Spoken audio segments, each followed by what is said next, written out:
Fala, minha rapaziada, como é que vocês estão? Tô passando aqui no comecinho do vídeo pra deixar uns avisos aqui pra vocês, tá bom? Que vocês já devem imaginar quais são esses avisos, né? Por favor, deixa o like e vai se inscrevendo no canal. E se você puder também, faz um comentário, fala uma obra que você gostaria que fosse pro canal ou uma continuação dessa aqui. E por favor, hype o vídeo, porque isso ajuda demais o canal. Agora eu vou parar de enrolar, vamos pro vídeo.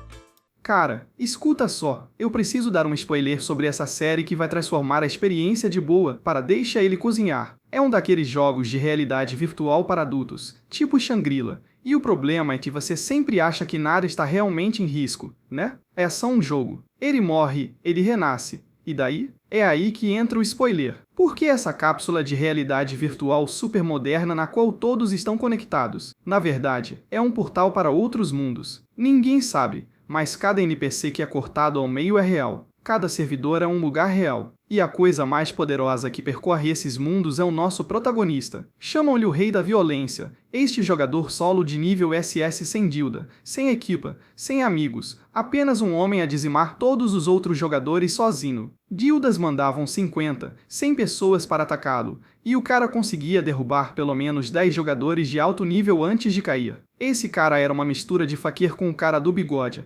genocídio e jogos. Mas toda lenda solo atrai inimigos, e a guilda dele só conseguiu pará-lo reunindo uns 300 jogadores e usando todos os itens e habilidades poderosos que eles tinham ao mesmo tempo. O líder deles é esse Sogjinvo de orelhas grandes e preço baixo, chamado Odin, Rei da Criação, número 1 do mundo. Ele teve que reunir todos os caçadores, usar os itens mais poderosos e armar as armadilhas mais sujas. Mas no fim, sua equipe matou o Hokage. Não uma, mas 8 vezes, já que cada morte o fazia perder níveis, até que o Rei da Violência nem sequer figurava mais no ranking. Na última vez, Odin olhou para o meu irmão, que estava com apenas 2% de vida, cercado pelos jogadores mais fortes do mundo, e ofereceu a ele uma vaga na guilda. Com pena, Hokage riu na cara dele e prometeu destruí-lo um dia. Então Odin o eliminou. Hokage ainda não sabe, mas o apelido de Rei da Violência surgiu porque ele é realmente uma ameaça, que pensa estar por aí apagando pixels, não vidas. Ele acorda no dia seguinte deprimido, pronto para seus problemas de sempre, como o aluguel. Mas algo está errado. A cápsula dele sumiu. O quarto está errado. Ele corre para uma loja e o amigo olha como se ele estivesse louco, dizendo que é 2021. Há 3 anos, o jogo ainda nem tinha sido lançado. A primeira teoria do cara? Isso é uma ilusão que Odin lançou sobre ele. Então ele fica no meio da rua gritando o nome de Odin como um louco até a polícia o arrastar para longe. É libertado com uma advertência e o máximo de constrangimento, ainda sem estar convencido. Parte para o plano B, correndo de cara num poste para acordar, um comportamento completamente maluco. Mas agora tem certeza de que voltou a tempo. E é aqui que você entende por que esse cara era o número 1, sem choro, sem crise existencial. Ele entra direto em uma academia e começa a destruir um saco de pancadas com um estilo de luta que ninguém na sala jamais tinha visto. Claro que não. Esse era o seu próprio estilo de luta, aprimorado na época em que ele era o melhor do mundo. Ele sabe que, quando o Senhor for libertado, as artes marciais serão importantes para todos, porque os jogadores morrerão o tempo todo, mesmo contra monstros fracos, se não conseguirem controlar seus corpos. Eles estavam acostumados a jogar apenas com teclado e mouse, mas tudo isso mudaria. É por isso que entender e dominar o próprio corpo era a coisa mais importante. A essa altura, ele já aceitou que voltou 3 anos ao passado e que o jogo será lançado em 1 mês. Por isso, está determinado a se vingar de todos aqueles desgraçados. Ele os fará pagar. 1 mês depois, ele finalmente retorna ao Senhor. Perguntam-lhe o nome, e ele responde orgulhosamente que é Roca. Então, assim que entra, depara-se com um ataque de goblins. Mesmo sendo apenas um tutorial, muitos jogadores morrem.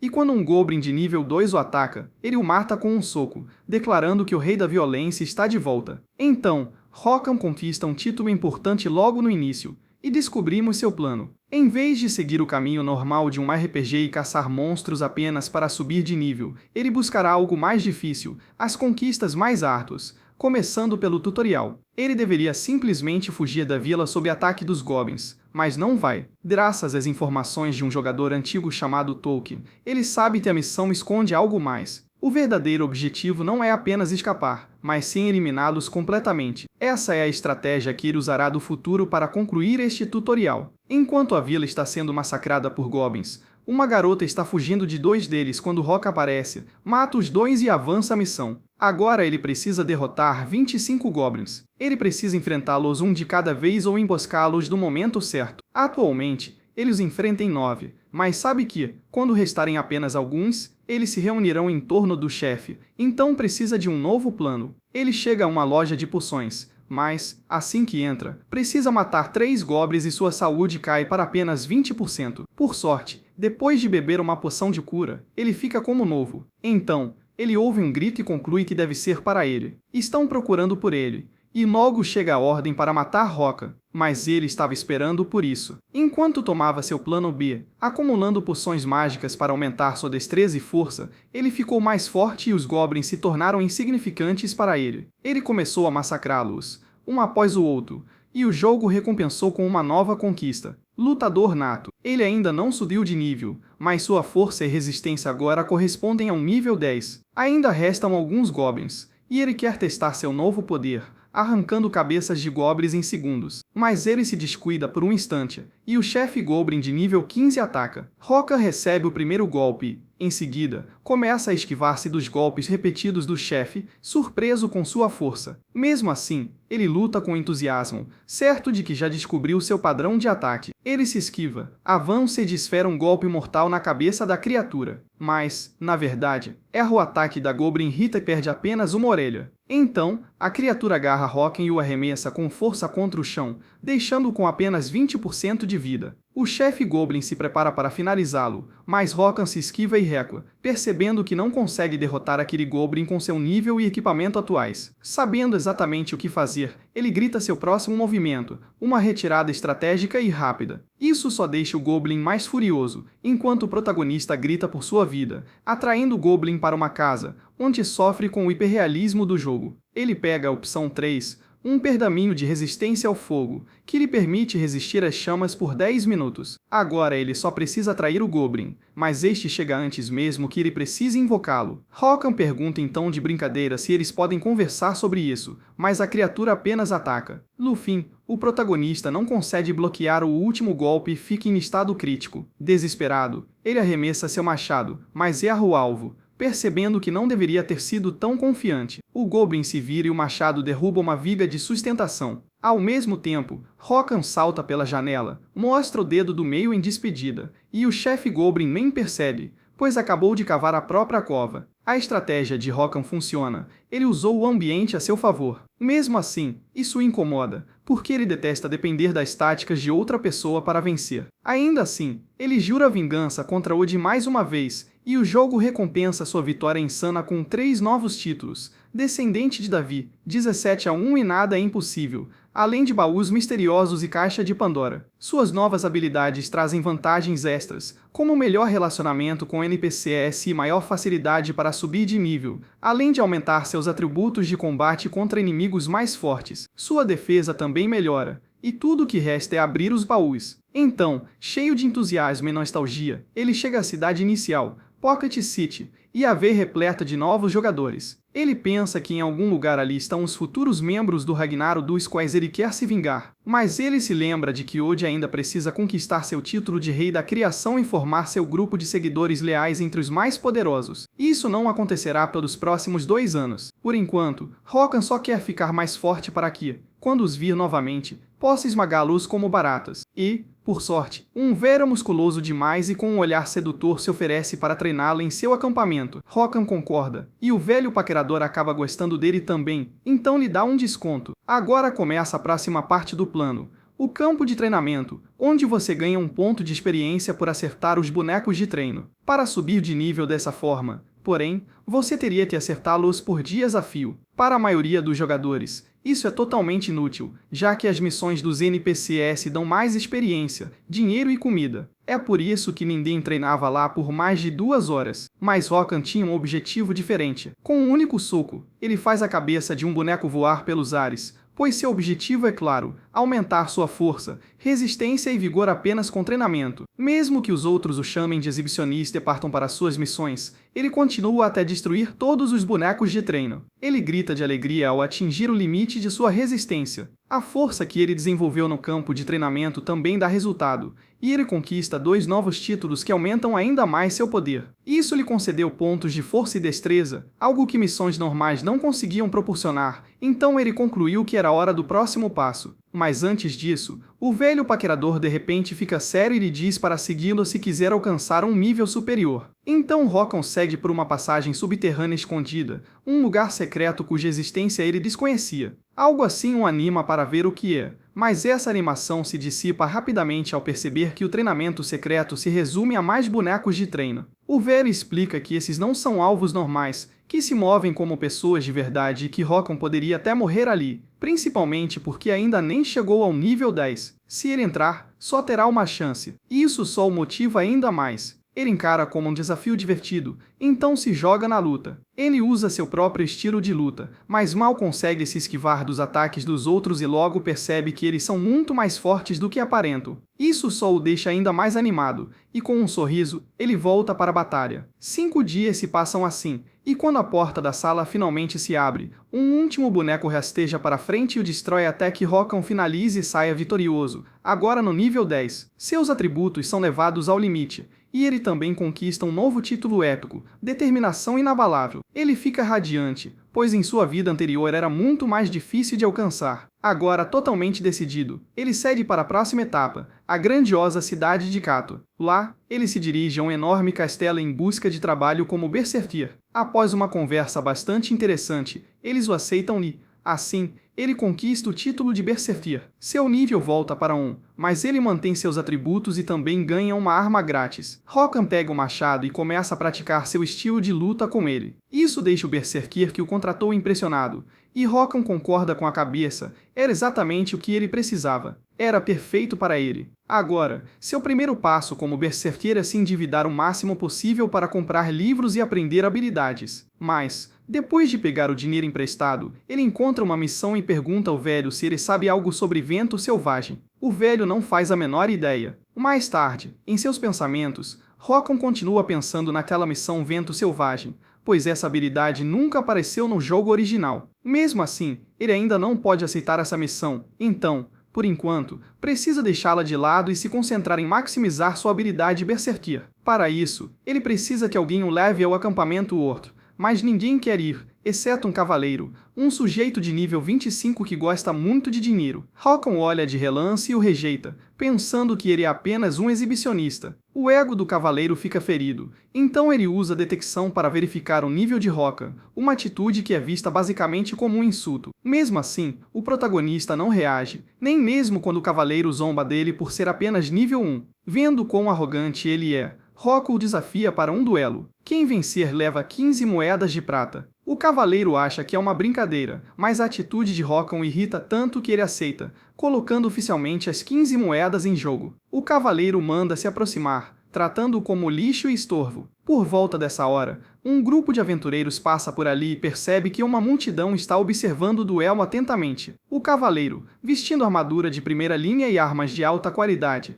pergunta se Rockon realmente não usará armadura. Vendo a calma em sua expressão, o cavaleiro o amaldiçoa, chamando-o de estúpido e arrogante. Então ele avança, já desesperado, mas todos os seus golpes acertam apenas o ar. Repetidamente. Ele fica chocado com a velocidade de Rockon, mas ainda pensa que ele é apenas um nível 1. Então, com um único soco, o protagonista esmaga o capacete do cavaleiro e desfere um golpe brutal que destrói a maior parte de sua armadura enquanto todos assistem em choque. Rockon grita que ele é um idiota. O nível dele é 1 porque ele reiniciou, mas ele já levou seus atributos ao limite. Seu verdadeiro poder está acima do nível 50, então ninguém deve julgar os outros pela primeira impressão. Todos estão impressionados porque um personagem de nível 1 não deveria ser tão forte. Rockon gosta do seu novo poder, mas ainda tem o problema da viagem. Então, aquele mesmo grupo genérico de Irantes, um cavaleiro, um mago e um curandeiro, se oferece para levá-lo. A princípio, Rockon fica em dúvida, mas quando verifica os níveis deles, vê que são 35 e 32, números sólidos, e a equipe está bem equilibrada. Então ele aceita, avisando que não está indo como cliente e que não lutará de forma alguma. Eles entram na floresta com cautela e,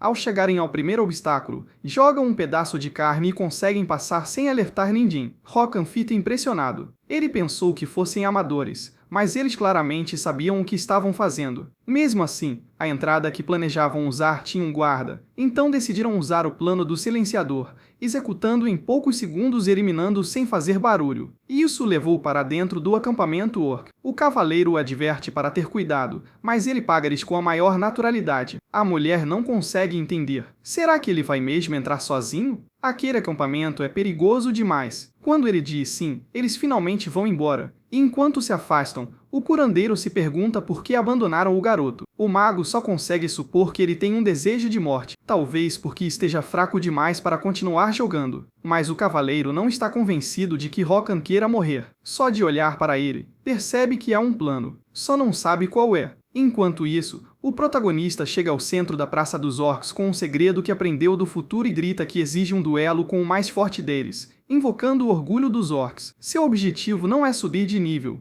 mas sim conquistar títulos ligados a figuras lendárias. Os orcs ficam chocados ao saber que um humano conhece sua honra. Isso dá a Rokan uma vantagem, pois agora ele pode lutar contra eles um de cada vez. Mas toda sua coragem desaparece quando o primeiro a avançar é o próprio chefe orc. Rokan sabe que o chefe está muito além de seu poder. Ele não tem a menor chance de derrotá-lo. Felizmente, outros orcs interrompem, dizendo que precisam testar se o humano é digno antes que o chefe lute. Eles convencem o chefe, e seu oponente passa a cercá-lo, um orc de nível 4. Isso revigora Rokan, embora ele também se sinta envergonhado. Como pode pensar assim? Será que estava mesmo feliz em enfrentar alguém mais fraco? Bufando de si mesmo, ele investe seus pontos em força e destreza, ordena que o orc comece e até declara ao chefe orc que morrerá hoje. Isso enfurece Kalu, que avança sem hesitar, mas seu machado é parado em um shot de forças, fazendo perceber que subestimou o humano. Então ele usa seu grito de guerra, que diminui as habilidades do inimigo. Mesmo assim, para sua surpresa, Rokan ainda parece confiante enquanto ataca. Kalu havia tomado Rokan por um humano arrogante e brande seu machado, mas todos os golpes são desviados. Ele não consegue entender,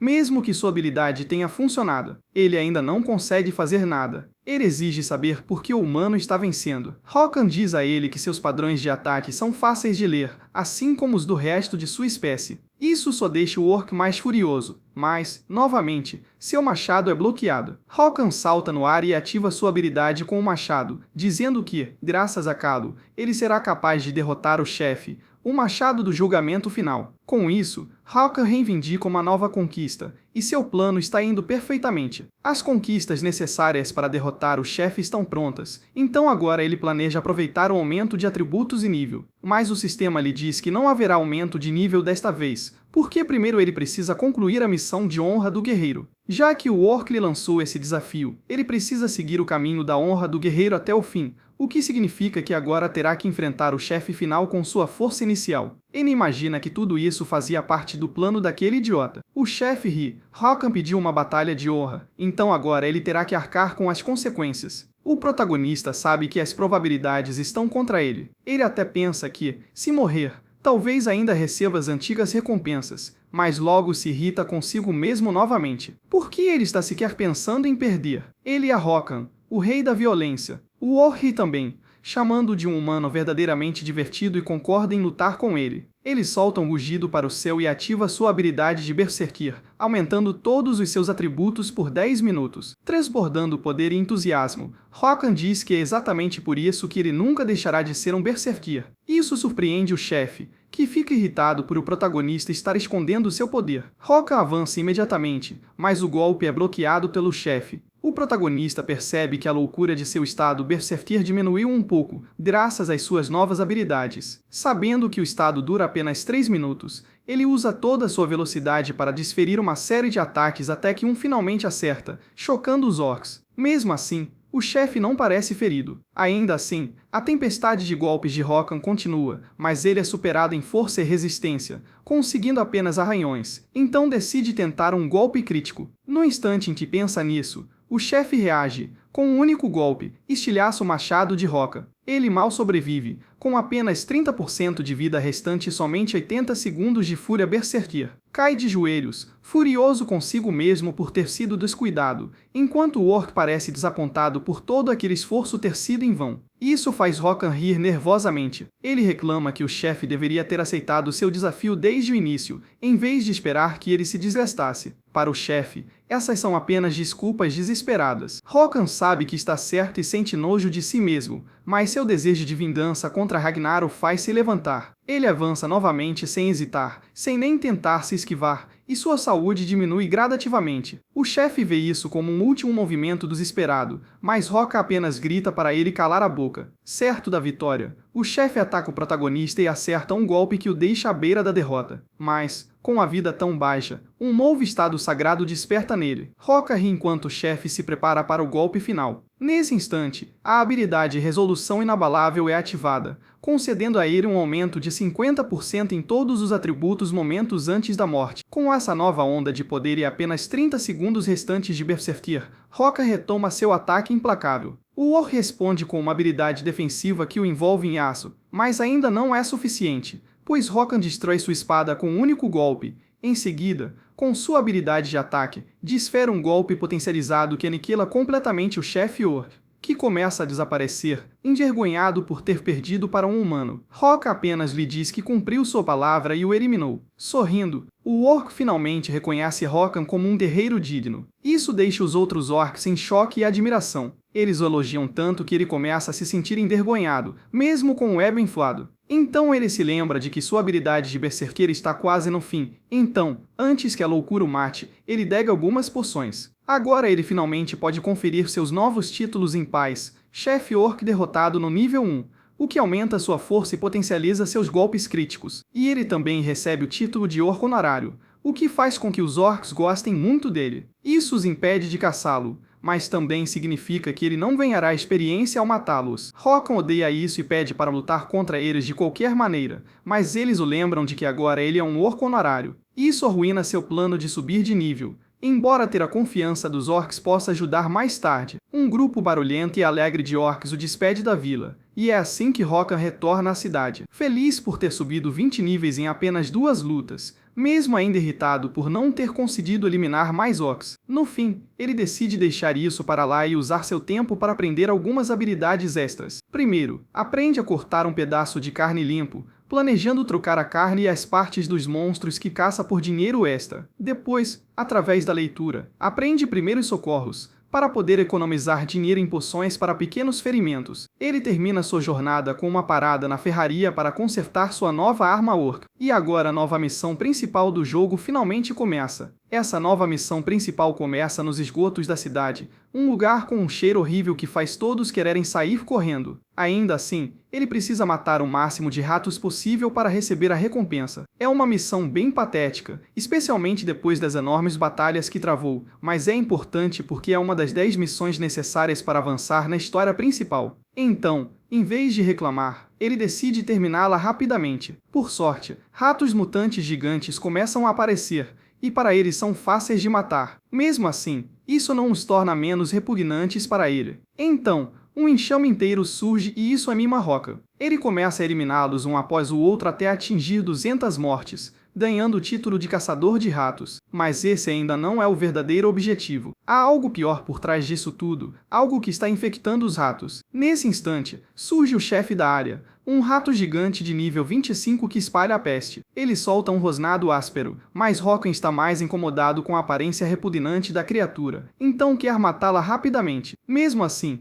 ele é pego de surpresa pelo rado do chefe rato e mal consegue desviar de uma série de ataques até se cansar e, com um golpe certeiro, corta o rabo, fazendo o rato gritar. Rokan avança em direção ao pescoço do rato, mas antes, uma nuvem de veneno irrompe dele. Ele respira fundo e usa seu grito de guerra para dissipá-la e reduzir os atributos do chefe. Usando seu machado como um leque, ele desvia de parte do veneno e se aproxima do rato, marcando o centro de sua rotação como ponto ideal para seu golpe crítico. Mesmo com aquele golpe pesado, o rato gigante possui uma cura poderosa, o que só motiva ainda mais Rokan, que o desafia para uma luta mais longa. O rato avança com um ataque que ele desvia facilmente. Então, Usando sua habilidade de golpe, ele tenta acabar com a luta ali mesmo, mas o rato é mais resistente do que o esperado, o que faz Rokan sorrir. Ele continua pressionando o ataque e tudo termina com uma vitória gloriosa sobre a cabeça do rato, que continua tentando atacar mesmo sem o corpo. Rokan decide esmagá-la. Ele recebe a mensagem de que seu nível aumentou e, como recompensa, agora é imune a veneno. Mas ele ainda não terminou.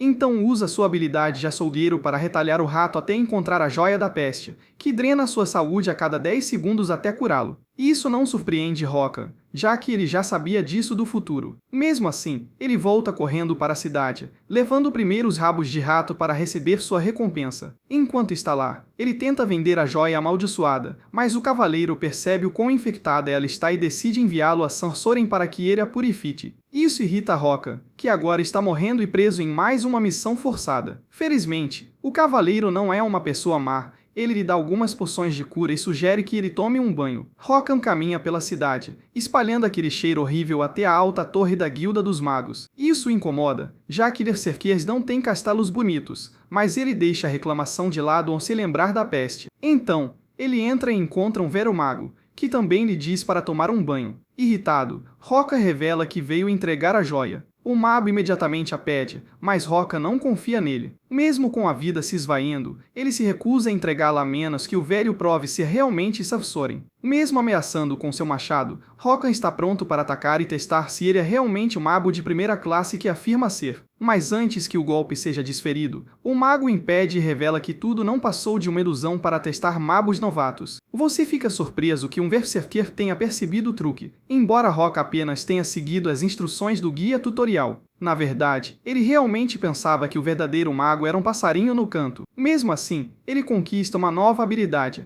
que lhe permite ver através de mentiras, tornando-o resistente a ilusões e permitindo-lhe invocar um pequeno sino que funciona como um detector de mentiras. Soren diz para ele entregar a joia se quiser viver, mas Rokan prefere brincar com seu novo brinquedo primeiro. Ele invoca o sino para confirmar que aquele é realmente o mago. Assim que isso é confirmado, ele entrega a joia, e Soren lhe dá uma poção de cura que o restaura completamente. Enquanto o mago examina a joia, ele pergunta a Rokan onde a encontrou. O protagonista explica que o vírus estava causando mutações nos ratos e que poderia matar humanos. A partir disso, Soren percebe que o objetivo nunca foi criar ratos mutantes, mas sim infectar pessoas. A perspicaz dedução de Soren surpreende Rokan, embora ele saiba que o mago está certo, pois é exatamente assim que a primeira missão da história principal se desenrola. Uma praga foi espalhada por um grupo misterioso pelos esgotos e por toda a cidade, forçando os jogadores a completar 10 missões infernais em sequência para encontrar a cura. Mas, como descobriu isso antes do tempo, Rokan imagina que pode ter pulado tudo isso,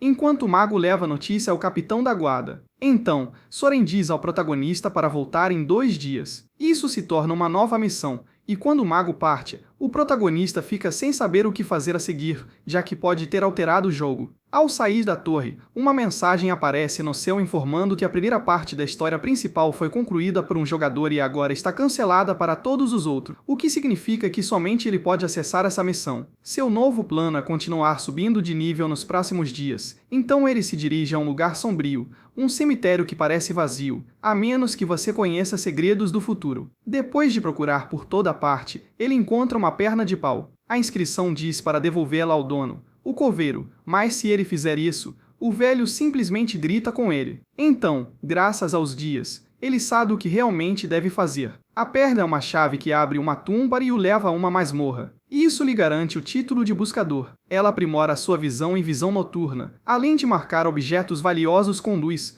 o que o ajudará a encontrar tesouros. Ele entra na masmorra e sua primeira preocupação são os fantasmas virtuais, mas nenhum aparece, apenas um esqueleto gigante, que ele mata facilmente. Então, muitos outros aparecem e Rokan os esmaga assim que se levantam. Mesmo achando-os irritantes, ele ainda os prefere aos ratos. Para acelerar as coisas, ele leva seus atributos ao limite para eliminar todos os inimigos e alcançar o nível 30. Assim, sua jornada pela masmorra continua, derrotando centenas de esqueletos. Começa a ficar entediante, mas isso muda quando o chefe da masmorra aparece. Ele ataca, mas Hawking o derrota com poucos movimentos, deixando-o reduzido a uma pilha de ossos, e alcança o nível 30. Feliz por ter terminado de esmagar esqueletos ressuscitados, ele finalmente confere suas recompensas. Muito dinheiro, além de várias armaduras de esqueleto que os jogadores tanto desejam. Assim, ele está prestes a obter um ótimo lucro e, como alguém que conhece o futuro, planeja reinvestir em opções mais seguras. Ele também quer vender a localização da masmorra para alguma guilda. Depois disso, ele retorna à história principal e volta para o velho, que se desculpa por tê-lo mandado embora tão rapidamente antes. Hawking pergunta se eles realmente encontraram os responsáveis, mas não houve nenhum progresso. O que faz sentido, já que encontrar os culpados é uma das principais missões do jogo. Mesmo podendo investigar, o mago primeiro lhe mostra uma joia verde chamada Memórias da Terra, que eles planejam estudar. Mas antes disso, Soren dá ao protagonista outra tarefa. Hawking sabe que precisa concluir a missão, então agora precisa de sangue de guerreiro orc e sangue de guerreiro selvagem. Isso será difícil,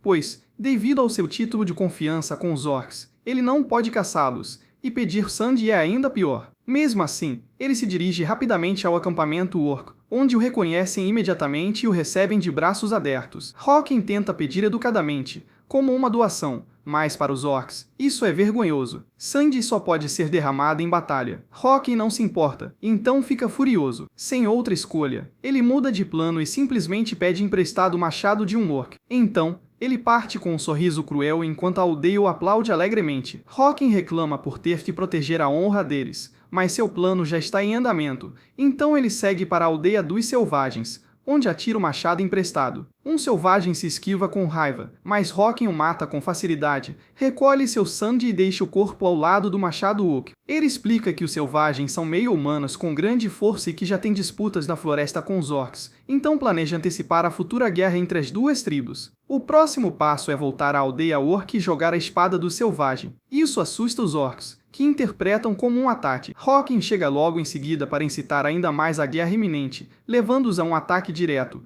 uma luta na qual ele se juntará de bom grado. Isso leva o novo chefe orc a dar um passo à frente, desembainhar sua espada e liderar os orcs para a guerra. Isso faz um sorriso malicioso surgir no rosto de Hawking. Então, os orcs marcham sedentos de sangue pela floresta. Alguns humanos os avistam de longe e entram em pânico com a fúria dos orcs, sem saber se devem correr ou se esconder. Então eles avistam Hawking à distância, marchando com os orcs. Um daqueles humanos é o cavaleiro. O protagonista já lhe havia dado uma lição antes. Então, com medo, ele decide correr o mais rápido que puder. Mas então um orc aparece atrás dele, e o caos se instaura. Hawking os percebe e vê que é o mesmo cavaleiro que ele derrotou antes, com seu parceiro gravemente ferido no chão. O cavaleiro implora para que o protagonista o salve, enquanto outro ogro se irrita por ele ter tocado em um dos seus e esmaga seu nariz com um soco. Com um sorriso cruel, Hawking finge não saber quem é o sujeito. Ele deixa o resto para os orcs, e o cavaleiro desesperado tenta revidar, mas claramente sem sucesso. Então, a guerra contra os selvagens finalmente começa e se transforma em um confronto brutal. Os orcs avançam com um único objetivo: exterminar todos os selvagens até que não reste nenhum. Enquanto isso, Hawking se move pelo campo de batalha sem se envolver na luta, coletando o sangue dos orcs feridos. Ele admite que realmente os enfureceu e, embora tenha sido ele quem causou a fúria, isso só o deixa mais satisfeito enquanto se prepara para usar o caos a seu favor. Então ele solta um grito de guerra que afeta vários selvagens, e eles ficam atordoados com seu poder. Eles o atacam imediatamente, mas Hawking rompe a frente em velocidade máxima, corta o meio deles com seu machado e continua gritando pelo chefe selvagem. Com um sorriso maníaco no rosto, ele se lembra de que esta guerra não era apenas por sangue de orc. Ele poderia ter conseguido isso fingindo ser um selvagem. Fez tudo isso porque o que realmente queria era o chefe deles. Aproximar-se dele era difícil, então Hawking usou os orcs honrados para criar uma oportunidade para um combate mano a mano. Ele vasculha todo o campo de batalha e finalmente o avista à distância. Prepara-se enquanto os líderes de ambas as tribos já estão lutando. O chefe selvagem está claramente vencendo e avança para dar o golpe final no líder orc, mas então um machado voador corta o caminho e mata o outro chefe. Isso só excita ainda mais o selvagem, enquanto Hawking parte para outro ataque, usando o golpe final. O chefe mal consegue bloquear, mas o golpe o arremessa para longe. Gravemente ferido, ele se choca com força contra uma parede e perde um braço. Mesmo assim, Hawking está irritado. Ele queria levar os dois. Agora o chefe está cercado por todos os orcs restantes, porque eles já mataram todos os seus seguidores. Ele é o único que restou. Ainda furioso, tenta revidar, mas Hawking o derrota com o golpe final. Essa vitória lhe garante um novo título por derrotar os dois chefes da floresta. Conquistador da Floresta, que aumenta sua força e destreza, e lhe concede bônus ainda maiores em seus atributos enquanto ele estiver na floresta. Enquanto os orcs rugem em vitória, o protagonista confere outro título, Cortina Negra. Ele aumenta sua inteligência e lhe concede uma nova habilidade, Disfarce de Identidade. Ele fica um pouco surpreso que o jogo também tenha contabilizado o chefe orc como sua morte, já que os orcs deveriam ser seus aliados, então talvez o jogo ainda os veja como inimigos. Depois disso, os orcs decidem acabar com os poucos selvagens que ainda estão vivos e voltar para casa. Hawking acha que eles estão se divertindo demais, mas ele precisa voltar para o velho. De volta à torre, Sotorian fica surpreso por ele ter concluído a missão tão rápido. Isso garante ao protagonista o título de primeiro aprendiz de Sotorian, o que aumenta seus atributos. Agora ele recebe outra missão de Sotorian, entregar o antídoto aprimorado para Materion, em uma nova cidade chamada Trencito. Depois disso, Hawking finalmente se desconecta e volta para o mundo real. Ele reclama do limite de tempo, apenas 5 horas por sessão de jogo, e decide aproveitar a pausa para checar suas redes sociais, especialmente a postagem sobre a venda de informações sobre masmorras. A postagem está recebendo muitas críticas. A maioria das pessoas acha que é falso, mas, felizmente, um jogador, também youtuber de uma revista de jogos conhecida por investigar masmorras secretas, chamado Vó, diz que parece possivelmente real. Isso impede que Hawking seja taxado de mentiroso e gera uma enxurrada de ofertas. Mas, com seu conhecimento do futuro, ele já sabe em quem quer confiar. A melhor opção é a Guilda NP, ou Waste to Play, uma guilda que treina iniciantes e pune jogadores que gostam de matar outros, o que lhes conferiu uma boa reputação. Então, ele entra em contato com o líder e marca uma reunião. Mesmo assim, Hawking tem a estranha sensação de que tudo está indo bem demais e se pergunta se não deveria acelerar as coisas para estar preparado para o trauma que o aguarda. No fim, porém, ele opta por seguir em frente com calma e sai para comprar suprimentos. Ele caminha por uma rua incomumente vazia, pois quase todos estão ocupados jogando, quando percebe um casal por perto. A garota o reconhece imediatamente, mas Hawking leva um instante para perceber que ela lhe sorri, sua ex que traiu e o largou. Ele quase a tinha esquecido depois de mais de 3 anos. Para ela, porém, passaram-se apenas 4 meses, e ele logo repara no rapaz ao lado dela, concluindo que deve ser o novo namorado, e provavelmente o mulherengo também, já que esse é o tipo dela. Isso o irrita. A ex dele sugere que o namorado dela poderia ajudá-lo no jogo se ele simplesmente pedisse. Hawking se oferece e pergunta o pseudônimo do cara. A resposta é Philip. Como o protagonista nunca tinha ouvido aquele nome antes, presume que o sujeito deve ser bem fraco, então se vira para ir embora. Ainda cheio de si, diz que talvez os ajude no jogo algum dia, deixando o casal irritado com a arrogância que demonstrou. De volta ao jogo, ele se dirige a um encontro no cemitério, onde o comprador o aguarda. Hawking aproveita a oportunidade para testar sua nova habilidade de disfarce, que lhe permite mudar de aparência por 1 hora. Então, o acordo começa. O cavaleiro pede para ver a masmorra primeiro, mas Hawking exige um pagamento adiantado e até permite que o examinem para ganhar sua confiança. Assim que entregam o dinheiro, ele lhes mostra o mecanismo da masmorra e se afasta, sentindo-se rico. Ele se sente um pouco culpado por ter explorado tanto o futuro daquela guilda, mesmo que eles pudessem ter pago com dinheiro de verdade. Ainda assim, ele deixa isso de lado e se concentra em sua missão de chegar a Trencito. O problema é que a viagem é incrivelmente realista e demora uma eternidade. Quando ele está perto de chegar, a longa caminhada quase o exauriu. Mesmo assim, ele continua cauteloso. Se ele conseguir uma partida aqui, ele reaparecerá na última cidade. E nesse exato momento, 3 jogadores aparecem. Eles são da guilda PK, Blunt Hunters,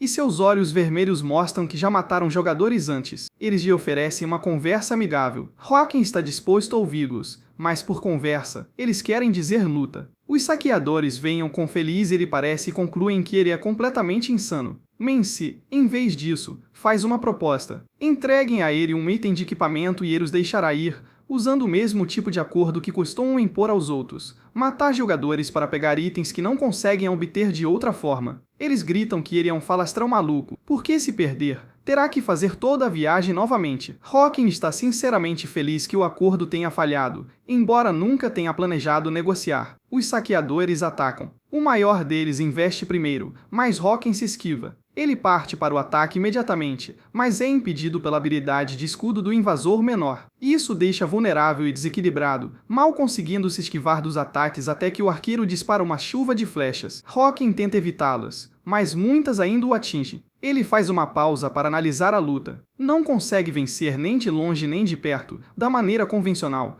devido à habilidade dos oponentes e à sinergia entre eles. Então, muda de tática, lançando suas outras armas, 2 machados voadores. Isso força o usuário do escudo a recuar, e ele chama o grandalhão para atacar. Hawking espera e desfere um golpe direto no estômago dele, finalizando-o com um machado. Em seguida, ele ataca o arqueiro, que tenta reagir atirando novamente, mas Hawking pega as flechas com facilidade e diminui a distância, dizendo-lhe que, se não conseguir vencer, terá que fazer toda a viagem de novo. Se ele quisesse matá-lo, deveria ter feito isso enquanto Hawking ainda estava brincando com o grandalhão. Então ele quebra o arco. O arqueiro saca uma faca para continuar lutando, e o protagonista responde agarrando e arrancando seu braço. Ele até se orgulha de quão real a dor parece no jogo. O invasor com escudo tenta usar o seu para derrubar Hawking com um empurrão forte, mas Hawking o impede com apenas uma mão. Ele sabe que a única razão pela qual teve dificuldades antes foi o efeito de reflexo. Não há como esse cara igualar a força dele. A atitude de Hawking aterroriza o usuário do escudo,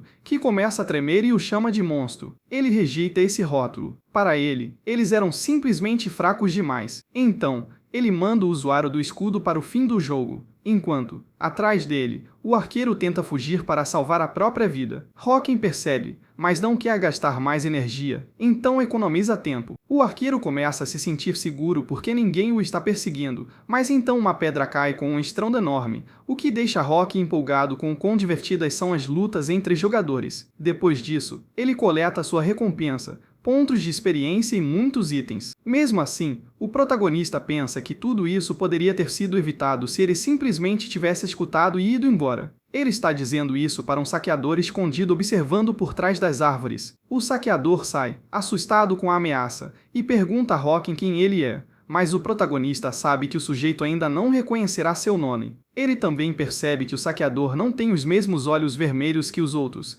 então decide deixá-lo em paz, pensando que ele deve ser fraco. Mas o cara usa o scanner para verificar o nome e o nível de Hawking. Ele fica chocado que alguém de nível 35 tenha derrotado seus companheiros de equipe de nível 40 e começa a achar que o protagonista deve ser um hacker. Isso irrita o protagonista, então ele o derrota com um único golpe e continua avançando em direção à cidade. Acontece que a cidade está mais lotada do que ele esperava, considerando que é destinada apenas a jogadores de nível 40. Isso faz perceber o quão popular o jogo está se tornando. Finalmente, ele chega à Guilda dos Magos e vai direto a uma loja de itens mágicos, onde pede rapidamente um livro de runas. Com isso, ele poderá viajar para 5 lugares diferentes. Custa 5 moedas de ouro, o que é uma fortuna neste mundo. Então ele conclui que aqueles saqueadores de antes carregavam muito dinheiro, já que cada um tinha um. Depois disso, ele vai até um NPC chamado Materion e entrega um antídoto para a peste, mas Materion não confia muito nele a princípio. Então,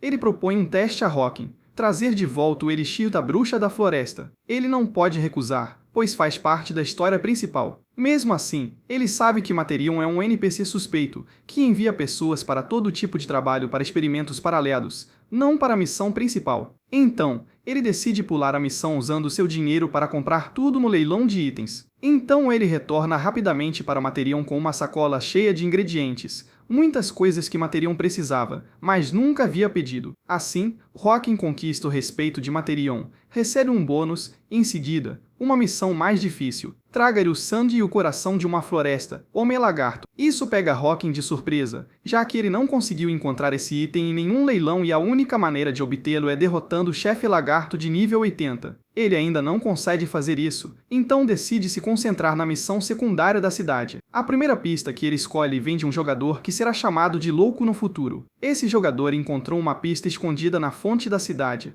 onde uma estátua apontava para a localização de uma masmorra. Seguindo a pista, Hawking chega ao local. Mesmo assim, ele não conseguiu encontrar nada, mas, graças ao seu título secreto, uma luz indica um item escondido. É a chave que abre a porta da masmorra e, com isso, seu novo caminho começa. Mas não é como a história que ele ouviu. O caminho continua subindo e descendo, e ele começa a achar que o jogador que compartilhou a informação mentiu para esconder a verdadeira masmorra. Antes que ele possa ir mais longe, sua primeira missão começa. o teste de nível 1, com uma pedra gigante bem na sua frente. A pedra começa a rolar direto para ele. Pego de surpresa e sem ter para onde correr, Hawking não tem escolha a não ser pará-la com as próprias mãos, levando seus atributos ao limite. Mesmo assim, a pedra o arrasta por um longo trecho antes que ele finalmente consiga detê-la. Ele está completamente exausto, perde muita saúde e o teste ainda não acabou. O único caminho é para cima, então agora ele precisa empurrar a pedra morro acima. Durante todo o percurso, ele reclama desse teste estúpido, até que finalmente chega ao fim e, de repente, sua atitude muda completamente. Agora ele se gaba de que foi fácil.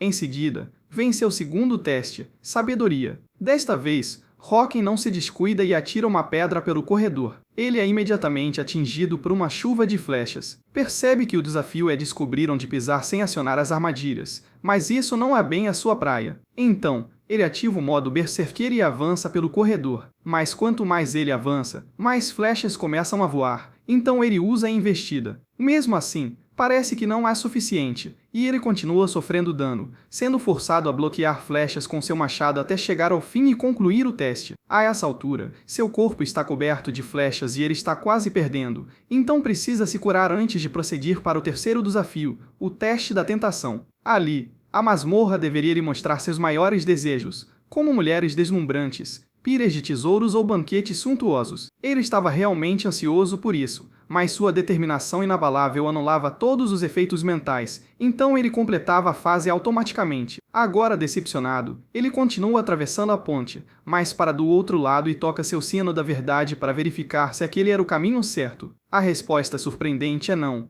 confirmando suas suspeitas. O jogador que encontrou a masmorra mentiu sobre parte dela, então Hawking começa a procurar uma passagem secreta, que ele encontra ao cair nela sem querer. Lá dentro, ele encontra um capacete de leão brilhando com magia, que desbloqueia uma nova missão, o Selo do Rei Leão, onde ele deve encontrar a armadura do Rei Leão. Ele já possui o capacete, que aumenta sua força e defesa. Também potencializa o grito de guerra, fazendo-o acreditar que o conjunto completo de armadura poderia levá-la em 100 ou até 150 níveis de uma só vez, mas ele não tem ideia de onde estão as outras peças. Felizmente, o capacete agora pode guiá-lo até elas. Feito isso, Hawking é teleportado para fora da masmorra, de volta à fonte da cidade, perto da estátua. Então, a estátua explode, chocando a todos, exceto o protagonista, que verifica sua próxima missão. Chama-se Mensageiro do Amor, a primeira de várias missões fáceis que ele precisa concluir. Após 2 dias entregando cartas de amor para casais grudentos, a missão finalmente terminou. A boa notícia é que ele subiu de nível e melhorou seus atributos, além de encontrar o colar Lágrima de Esmeralda, que aumenta os efeitos de cura e ajuda a neutralizar o modo Berserker. Hawking também ouviu dizer que cada vez mais jogadores estão subindo de nível,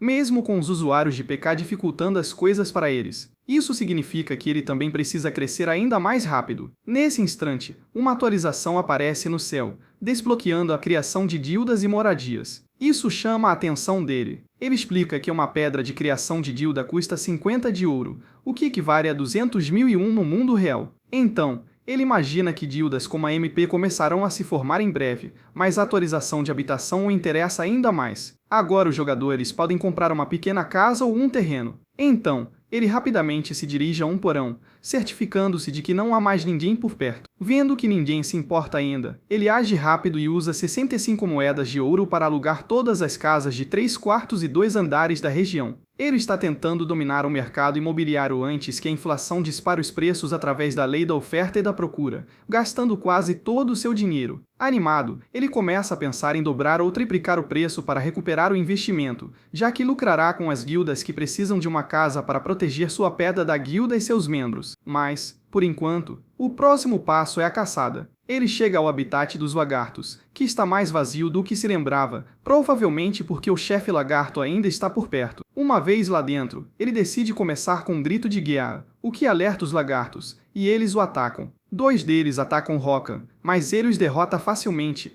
um após o outro. Então, outro aparece, mas ele o repele também, usando um golpe que ainda não domina completamente. Ele não quer matá-lo de uma só vez, pois primeiro planeja arrancar seu rabo. Para ele, isso é uma iguaria neste mundo, e ele pode trocá-lo por algum dinheiro. Confiante, Hawking pressente a presença de muitos lagartos por perto, então os desafia para uma luta. No fim, O único que resta é Rokan, segurando o inimigo pelo pescoço. Mas então seu foco muda. Uma guilda inteira observava lutar, esperando para atacar quando ele se cansasse. Isso deixa 5 jogadores ao seu redor. Rokan se vira calmamente para olhá-los, mas quando seus olhares se cruzam com os do líder, sua raiva explode, tão intensa que assusta todos os outros e abala toda a guilda. O líder os acalma, dizendo que é apenas um cara e que ele pode matá-lo sem reforços. Rokan, sentindo-se ao mesmo tempo satisfeito e furioso, reconhece o líder como um futuro seguidor de Helios. Ele grita que o matará e promete esmagar Helios e todo o seu grupo, mas, enquanto os observa, percebe que eles carregam a mesma marca dos invasores que derrotou anteriormente. Portanto, trata-se da guilda de caçadores de sangue, PK Guild Blandium Tess. Examinando-os, ele zomba por terem trazido tanta gente apenas para lidar com um jogador. Helios responde que, se você vai fazer algo, precisa garantir que seja feito direito, especialmente quando alguém se mete em seus planos. Rokan não se importa com os ataques deles, mas esmagará qualquer um que ousar ameaçá-lo. Furiosa com sua arrogância, a guilda ataca. Rokan apenas espera, depois se move com velocidade sobre-humana e força brutal, espalhando pedaços de seus inimigos por todo o campo de batalha. Então ele ataca Helios. Pego de surpresa, mas ainda confiante, Helios bloqueia o golpe de Rokan. Mesmo assim, ele fica impressionado com o poder do protagonista, zomba de seus próprios companheiros de equipe por serem fracos e reclama que o protagonista está usando um machado de guerra comum. Então, com um único movimento, ele o arremessa para longe em uma rajada de fogo. O espadachim de magia de fogo sorri, certo de que a luta acabou, mas, em meio à fumaça, Rokan surge, quase confuso. Helios mal consegue bloquear o golpe. Chocado com a força do protagonista, intensifica sua explosão, forçando Rokan a recuar. Mesmo ferido, o protagonista ri dele por ser um espadachim fraco, tanto com magia quanto com lâmina. Enfurecido, Helios ataca novamente, mas Rokan desvia e o mira, pois se lembra perfeitamente do estilo de luta futuro de Helios. Isso só reforça a importância de Hélio. Ele começa a preparar uma habilidade de nível intermediário e, acima dele, forma-se uma enorme nuvem de fogo, pronta para queimar tudo. Até mesmo Rokan fica surpreso com isso. Completamente furioso, Helios desfere o ataque, causando uma enorme explosão, certo de que nem mesmo cinzas restarão. Parece que tudo acabou, mas Rokan retorna vestindo a máscara de armadura de leão, deixando Helios sem a menor chance. Um único golpe o aniquila, e o chão treme. É assim que o protagonista se mantém firme e sobe de nível, admitindo que quase morreu se não fosse pelo capacete de leão. Após esse susto, ele fica chocado com todas as recompensas que recebe ao vencer. Agora ele entende como alguns jogadores se destacaram tanto em sua vida passada, impedindo que outros subissem de nível, o que levou muitos jogadores mais fracos a se unirem e revidarem. A maioria deles era da Guild MP, mas desta nova linha do tempo, por causa de Rokan, a MP está com problemas financeiros, então eles não conseguirão impedir os jogadores de PK antes que eles fiquem ainda mais fortes. Isso faz pensar se seria inteligente começar a caçá-los. Mas então uma enorme luz brilha atrás dele e mais lutadores aparecem. Ele não hesita nem por um segundo. Derruba um deles no chão e pergunta se são reforços para o último grupo, convidando-os então para a luta. Mesmo assim, rapidamente reduz o número deles de 15 para 9. Encurralados, todos os arqueiros disparam flechas teleguiadas com 100% de chance de acerto. Mas para Rokan, isso não é nada, e os jogadores ficam apavorados. Então ele inicia seu contra-ataque usando sua velocidade. Enquanto eles jazem ali, sentindo dor, o acusam de usar hacks. Rokan simplesmente zomba de quão patéticos eles são e vai recolher o sat. Para sua surpresa, em meio a tudo isso, ele encontra um item estranho, a capa da invisibilidade, que lhe permite ficar invisível. É um item raro e muito difícil de conseguir para arriscar em batalha. Ainda assim, ele está grato pelo que deixaram cair, justamente quando chegam mais reforços. Isso torna o momento perfeito para testar a camuflagem,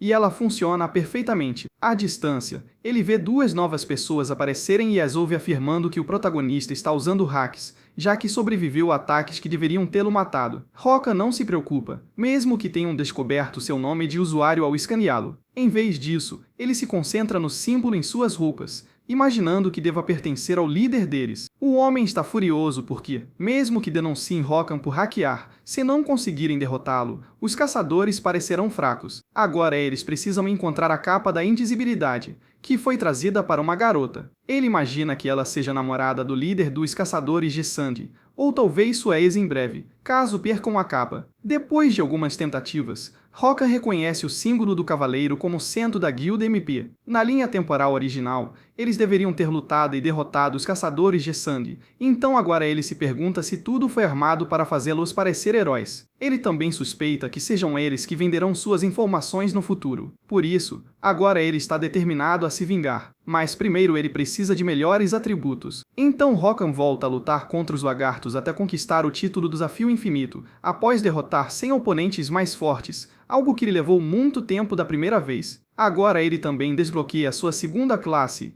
Com a runa, se teletransporta para a cidade para começar a usá-la. Mas, assim que ele aparece na cidade, é cercado por uma multidão de caçadores de sangue. Nesse instante, a situação piora rapidamente. O homem que está com ele, o que está ao lado do líder da polícia militar, aparece e tenta fazer um acordo com Rokan. O protagonista não demonstra nenhum interesse. Em vez de ouvir, ele levanta a voz e solta um grito de guerra para chamar os guardas NPCs. Eles rapidamente cercam os caçadores, prontos para eliminar os PKS, que não são bem-vindos daquela cidade. O caçador líder fica furioso e ataca Rokan, que o nocauteia com um único golpe, deixando o resto para os guardas. Isso sela o destino deles. Se quiserem seus equipamentos de volta, poderão encontrá-los no leilão. E, como era de se esperar, todos os itens deles acabam lá a preços exorbitantes. Depois disso, Rokan consulta os fóruns e vê outras guildas da cidade já exibindo suas casas para atrair novos membros, enquanto a sua cidade ainda quase não tem nenhuma,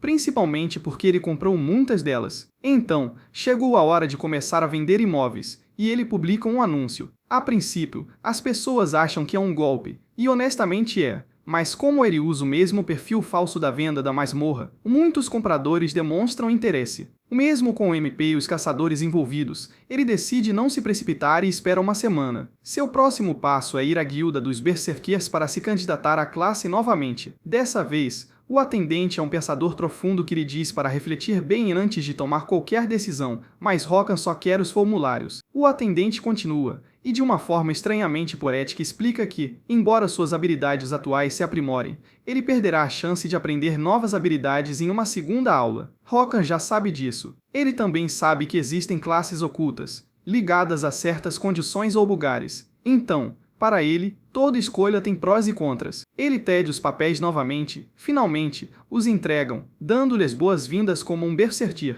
Isso lhe dá direito a um item gratuito, mas não há nenhum machado que lhe agrade. Então ele escolhe algo mais bonito e defensivo, uma ombreira de couro de homem-lagarto. O atendente acha estranho, já que todos os outros só pegam armas, mas Rokan sabe que precisa de defesa. Em seguida, ele quer mais habilidades. Mas depois de gastar tanto, está sem dinheiro, então faz o óbvio e volta a se endividar, pedindo o empréstimo máximo novamente. Entre sua cara de pau e sua guilda, ele acaba assustando o NPC que atende o caixa, que ainda assim lhe entrega o ouro, e assim que volta para a guilda, ele melhora suas habilidades de investida para ataque. Ele também aprende novos golpes, como investida de ondo, derrubada, golpe pesado, ataque com lâmina e um golpe de salto na descida. E, claro, ele mantém o último movimento que aprendeu com o chefe orc. Não é um repertório muito extenso, mas Rokan prefere assim. Essa é a desvantagem de se manter em uma única classe. Apenas alguns se destacam dessa forma, como o Mago Aeris com sua conjuração na velocidade da luz, enquanto outros têm combinações de classes desconhecidas, como o Rei da Criação, Odin. Então Rokan retorna à guilda dos magos e entrega o sangue de lagarto ametista. O mago mal olha para ele e lhe dá outra tarefa. Cansado disso, o protagonista sabe que só lhe restam 4 missões para concluir a sequência, então aceita o próximo pedido,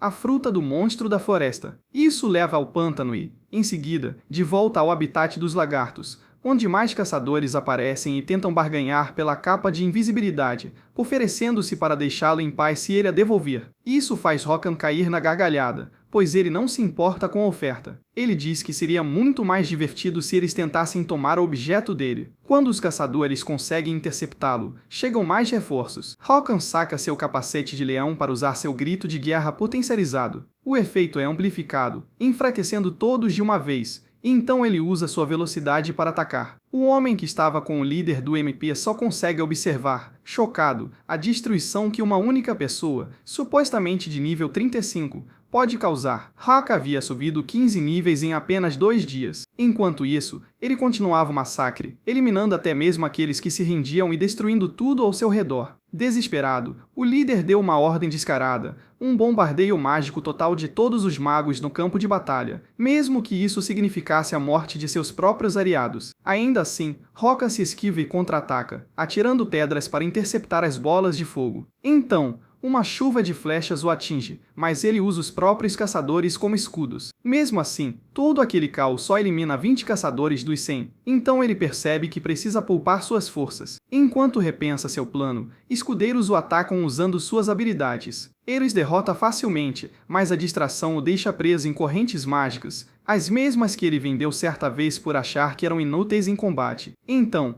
ele observa todos começarem a lançar ataques de fogo sem parar. Mesmo agora, ele continua convicto de que pode derrotá-los a todos, enquanto as chamas se aproximam e explodem em uma enorme explosão. Os caçadores pensam que venceram, até que, de cima, as correntes quebradas caem, cortadas por um machado, e lá está Hakan. Ele mergulha e corta um homem ao meio, exibindo suas novas habilidades. À medida que o medo de seus inimigos aumenta, o protagonista intensifica seus ataques, sobe de nível e finalmente os aniquila. Isso lhe garante o título APPK, uma grande vantagem contra NPCs e jogadores humanos, permitindo que ele elimine os inimigos mais rapidamente, e ele fica tão empolgado que sente vontade de matar mais 1000. Mas, por enquanto, ele marca o local em suas runas e retorna à cidade. Lá, ele realiza outro grande leilão de equipamentos e lucra, imaginando que isso possa ter assustado os caçadores de sangue. Ele aproveita o momento para dizer à comunidade que devem caçar assassinos de jogadores e pede informações sobre onde eles estão, embora saiba que provavelmente continuarão a persegui-lo enquanto ele tiver a capa. Então, ele separa algum dinheiro para comprar pedras mágicas caras, que lhe permitem se reposicionar até 2 metros em uma zona segura onde não pode ser atacado. Isso será útil quando o berserqueiro o deixar exausto. Em outro lugar, o líder da polícia militar está furioso, gritando com seus homens por terem falhado. Sua namorada se faz de inocente e sugere deixar para lá, mas o item é raro demais e caro demais. Ele quer o equipamento de volta a qualquer custo. Enquanto isso, Hakan vê suas postagens contra caça-assassinos começarem a viralizar. Alguns o chamam de louco, outros desejam que fosse verdade, e outros começam a acreditar quando veem equipamentos de caçador no leilão e percebem que alguém realmente está caçando-os. Feito isso, o protagonista parte para sua próxima missão no pântano, onde derrota um monstro árvore gigante. Ele despedaça e retira uma estranha pedra âmbar de dentro, mas não encontra nenhuma fruta. Sem outra opção, ele começa a limpar toda a floresta, e, como esperado, ele continua destruindo árvores até finalmente encontrar a fruta do monstro da floresta. Com essa missão concluída, ele parte para a próxima, em um lago cuja água aumenta a capacidade mental. É por isso que tantos jogadores a carregam em garrafas, mas Hakan não está atrás da água. Ele quer os monstros, vegetais e peixes ali para o próximo pedido de Materion, já que Materion quer saber por que o lago foi purificado de uma maneira tão estranha. Tudo parece muito silencioso para ele, e ele se pergunta se espantou os caçadores da última vez. Mas então ele ouve vozes, fica invisível com a capa e escuta o líder da polícia militar começar a gritar com um subordinado por não ter conseguido matar Hakan, que é exatamente o motivo pelo qual as pessoas estavam começando a temê-los menos. Justamente o que o protagonista queria. Mas seus pensamentos param abruptamente quando o subordinado menciona o nome do líder, Pira. Esse nome desperta antigas lembranças em Hakan. Enquanto isso, Pira continua furioso, questionando o relatório de invasão que eles registraram, mas os administradores negaram qualquer trapaça. Isso só o deixa mais furioso, quase a ponto de mandar seu próprio homem de volta para o lobby. Ele não consegue acreditar que uma pessoa possa realmente derrotar 100 jogadores e decide que não importa se o protagonista é um hacker ou não, eles precisam virar toda a comunidade contra ele. Mas Hakan está ocupado juntando as peças, percebendo que Pira é um novo namorado de sua ex, e que ela também é quem perdeu a capa de invisibilidade. Isso lhe traz à memória os tempos em que começou a jogar para impressionar a ex, só para ser dispensado por ela e receber o apoio dos irmãos, que o perseguiam repetidamente. Para ele, essa parece a oportunidade perfeita para se vingar. Então, ele continua seguindo Pira enquanto caça nas proximidades para aprender seus hábitos, até que se cansa e volta para o lago. Ele pensa que tudo está calmo até que vários lobos azuis e um urso-sangue aparecem, todos de nível 80. Hakan precisa lidar com eles, mesmo que a missão pudesse ser concluída apenas matando um coelho. Mas ele quer uma luta de verdade, então saca seu machado e os deixa em pedaços quase instantaneamente. Tudo se acalma novamente, mas então um estranho cavaleiro flutuante aparece. É o Guardião do Lago, um guerreiro que jurou protegê-la após a morte e se tornou um monstro de nível 100. Rakan sabe que isso é demais, pois inimigos de nível 100 também usam habilidades combinadas. Ele planeja recuar, mas então se lembra de que o Guardião deixa cair um item chamado Essência do Lago,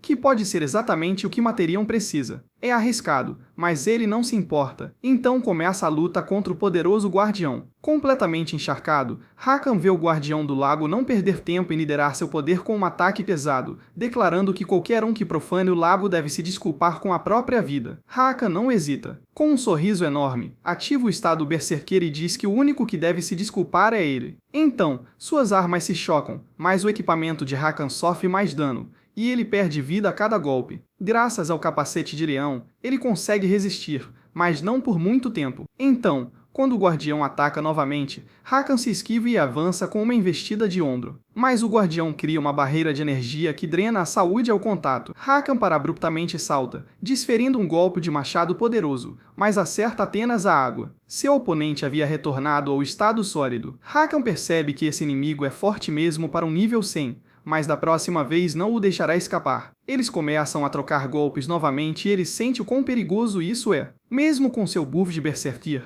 ele pode morrer a qualquer momento. Além disso, se continuar assim, sua arma vai quebrar. Então ele decide que precisa acabar com tudo de uma vez. Ao desativar suas habilidades, o Guardião não entende se Rakan estava pronto para morrer. Conforme Rakan se aproxima, o Guardião se prepara para finalizar a batalha com corte d'água. Ao ver Rakan prestes a usar uma habilidade básica, o Guardião se decepciona e ergue sua barreira. Mas o protagonista tinha outros planos, trocando de habilidades no último segundo e criando uma abertura na barreira antes de atingi-la com sua investida de ombro. O golpe passou, mas a barreira estava sem energia. Rakan riu e reativou suas habilidades, combinando investida, ataque e armadura em um único golpe crítico. Rakan fica chocado por ter realmente funcionado, e então percebe que seus títulos aumentaram o poder de seus ataques críticos. Sua armadura está completamente destruída, mas ele não tem tempo para pensar nisso. Ele precisa derrotar o Guardião, subir de nível e reivindicar os títulos de herói de batalha e primeiro caçador. Antes mesmo de poder conferir suas recompensas, o protagonista desativa o modo Berserker e estabelece uma zona segura, desmaiando de exaustão enquanto o sistema lhe informa que seus novos títulos se combinam em um título lendário,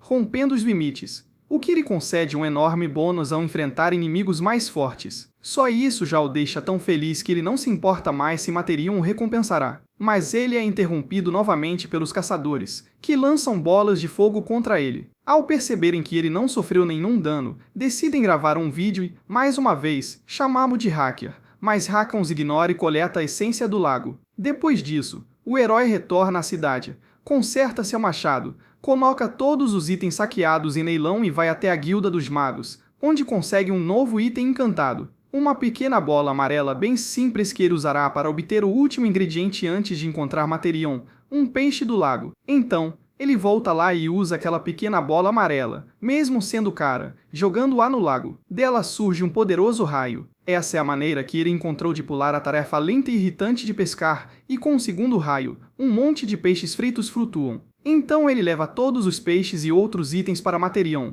que o agradece, mas diz que há ainda mais uma missão. Ainda assim, ele acha que Rakan é muito inexperiente para isso, então diz para ele voltar mais tarde. Irritado por ainda não ter recebido seu título e com vontade de socá-lo, ele se acalma e decide entregar mais um item, a essência do lago. Isso deixa Materion atônito, e ele pergunta onde Rakan a concediu. O herói diz calmamente que derrotou o Cavaleiro do Lago. Materion percebe que ele é muito mais forte do que aparenta, então o mago finalmente lhe dá a última missão, a busca pela morte, ou melhor, por um artefato que detém o poder da morte. Akan, um membro da equipe de pesquisa, talvez saiba algo. A recompensa é ouro, o título de membro da equipe de pesquisa e um anel de pesquisador, que pode aumentar a eficiência continuamente, permitindo que ele suba de nível mais rápido. Confiante, Rakan diz que dará conta do recado, e Materion concorda. Então, seu primeiro passo é descobrir mais sobre Akan, começando pelo diário dele na casa de leilões. Porque procurá-lo da maneira convencional é extremamente trabalhoso e só funciona se ele reunir as primeiras 15 páginas do diário de Akan, espalhadas pela cidade.